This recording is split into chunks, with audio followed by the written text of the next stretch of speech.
Hey guys, welcome to a brand new video on the channel. Now, this video I was going to do midweek, but the old school quest kind of derailed a little bit. This is something I do at the back of every double XP live. Now, prices might be a little bit above mid, but that's because these prices started to fall as of soon as like last Saturday. We're going to go through items I normally invest in off the back of a double XP week.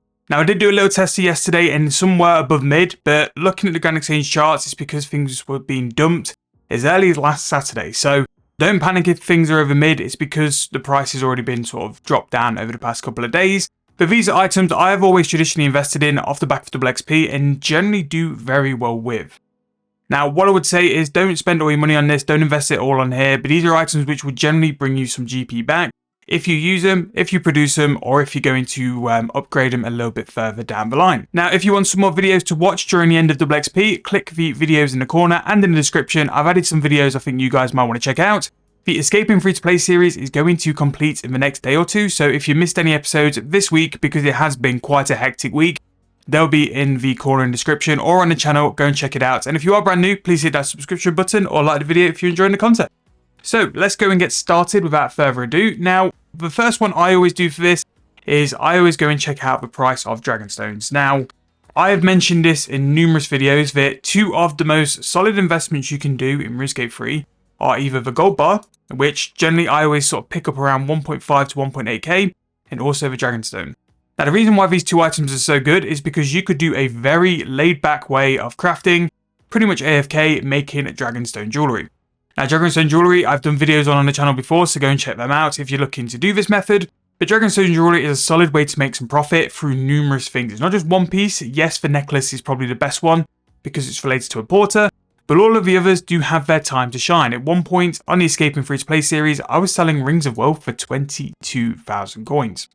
Now, I imagine this is going to be a little bit over mid because this is a very popular item to invest in and people will generally grab these after people have done a massive spam of Dragonstones. Normally, when it comes to like double XP skills, people jump on the things like Herbal and crafting quite early, so Dragonstones do take quite a big hit and then slowly rise off the back of it as well. So 4.4k is the mid price, and that's actually what we were able to slow buy them for. As you can see, a little bit over mid, but don't worry about that as well. 4.4k is still a very good price for a Dragonstone.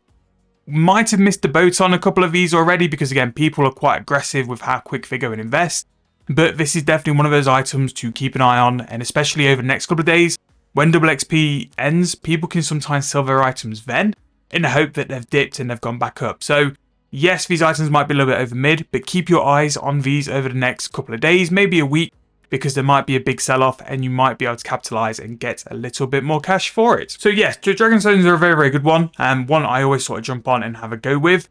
Now, there's a couple of different categories. One of the things we want to really look for is the stuff which has been produced. So that Dragonstone, for example, it has gone from an uncut to a cut. Someone has produced that cut Dragonstone. Now, another one is also potions. Now, potions are a bit funny nowadays because I think people have used a lot of their proteins to make potions, so I don't think it's going to be as big of a crash as what they normally are. But the ones I'm going to go and have a look at now are going to be number one, Cerodromium Brew. Don't know if people train as much with brews nowadays, but they are a very good way to make some GP in terms of Herblore, but also a really good investment because people like them for their PVM. PVM drops are no doubt going to spike at times, especially when a PVM update's released. People will want brews to PVM with, and then because of that, it goes up in demand. So for brew, yeah, it's a little bit below mid, which isn't too bad, but it's definitely one you can invest in over time. 5k for a brew is actually not bad, because especially when there's a demand on PVM, maybe over winter we get those winter weekends come out, where buffs and perks can happen to like PVM situations. Those 3-dose brews will quite comfortably go up to 6.5, 7k. Maybe if the buffs are really good, and I'm not saying there are going to be buffs, but there were last year, you could go even more, maybe to go up to 8k, who knows. Now, another potion which is incredibly good, which this and Dragonstones are probably the two ones I would recommend people to invest in, Vorm Bombs. Vorm Bombs are by far one of the best ways to train Herblore, so anyone really looking to train their Herblore for big AFK XP will train Vorm Bombs. These are massive for PVM. This basically gives a vulnerability spell onto the opposing monster, so your high tier PVMers or any PVMs I would recommend will use Vorm Bombs. But Double XP is the one sort of time of year where Vuln Bombs come onto the Grand Exchange in a big amount. And over the past year, Vuln Bombs have gone as high as 30k each. And to have Vuln Bombs at 21k is a very, very good price. They're a bit more secure than what I thought they'd be. I think they'd be a bit more volatile. But again, people are already investing in these items because they know they are very, very good to pick up and invest in as well. So continuing with this theme, some of the other items which can be decent to pick up are crafting items. So rather than looking to buy these to sell on for a profit, these can be items to buy to throw into your auto alchemy. So the crafting items generally have a very good out price. So we're going to look at things like battle staffs and also royal dragon hide and black D hide bodies. Things which have a solid out price which we could look at buying, throwing in the auto alchemy, leaving for a week or two and then pulling out some decent profit. So the first one I'm going to go and check. So battle staffs are a bit weird because generally the air battle staff, because the price of the orb is generally more expensive to make, so normally has a higher price. I don't know what's happened to battle staffs, both the regular one and the one with the elemental on, but the prices have gone a little bit crazy. So an earth battle staff there is not buying for 9.6k. That's not something we want to invest in.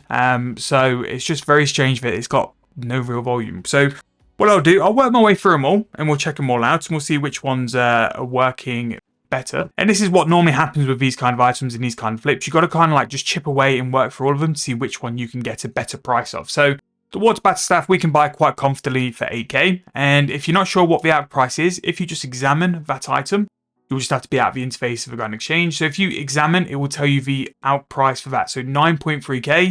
At the minute, a nature rune is like 4 to 500 GP. So you would make around 900 coins profit, which is good. It's not bad. It's easy money, but we'd want to find a little bit more. So what I'd want to do is just find the instant sell. And then if that's a little bit below and a little bit cheaper, we can look at picking that up. So that's 7.9k. Yes, it's HGP cheaper, but it's not really what we're looking for. So I'll chip away at 5 battle staff, see if the 5 battle staff is any better. And really with the battle staffs, it will depend on what orb price is the cheapest. Because you're going to buy the battle staff for the same price.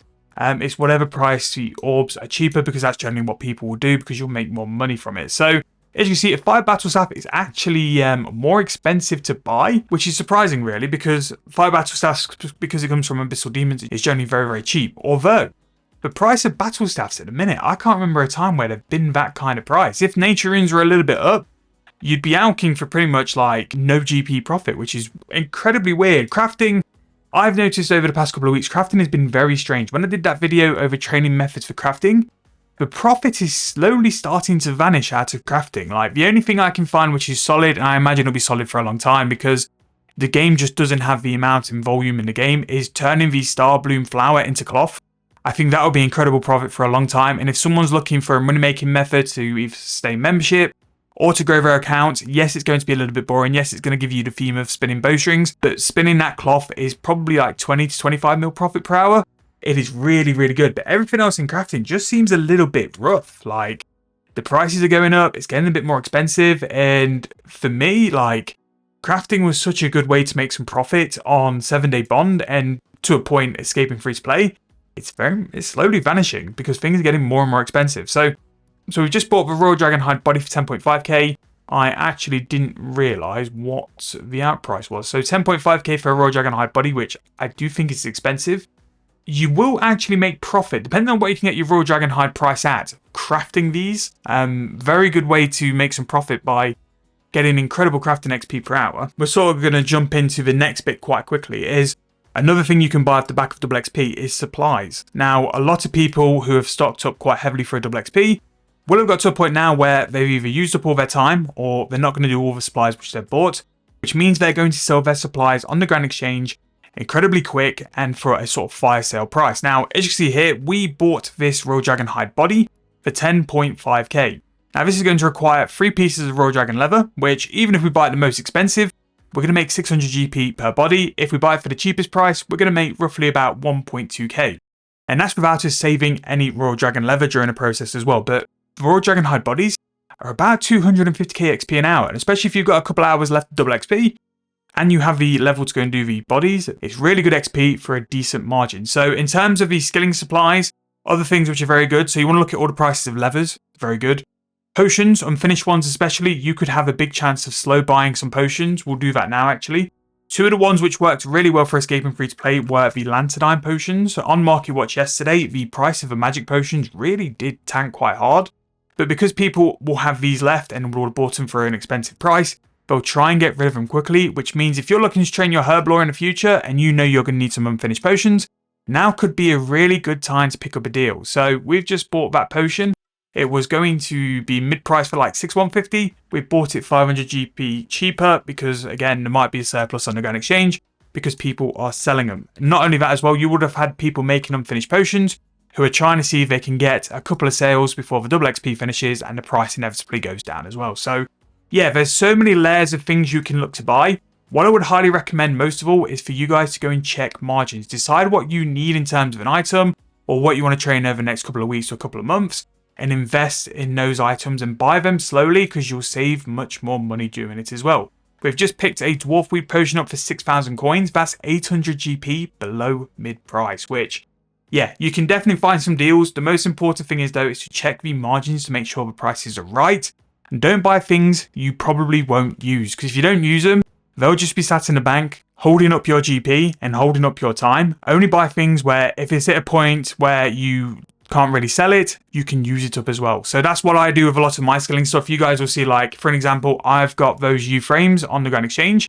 Yes, they didn't sell over the double XP, but I'll just save them and I'll use them at another time as well. Like, there's no need. So I'll buy them for a cheap price and just sit and hold them. But one thing I did notice as well, like looking for escaping free to play for the rest of this week, frames went incredibly cheap. There was sometimes like I bought a magic frame for like 60k, which very, very like not expensive. But that is another item you can buy as well, like U frames, magic frames. If you wanted to train construction, you can get a decent deal now because people would throw these on the Grand Exchange because they don't need them and they're very, very expensive and they don't want to hold on to them. So we've just instant bought that U frame for 42k. It's 11k under the mid price. And this is where you just need to have a play around with the price and stuff. Buy things for the prices you want to and make sure that what you're going to buy is something which will either sell. Don't buy anything too niche or you're going to use in the future as well. But be careful when doing this. Only buy things which you know you are going to either use or you know which is going to go up in price.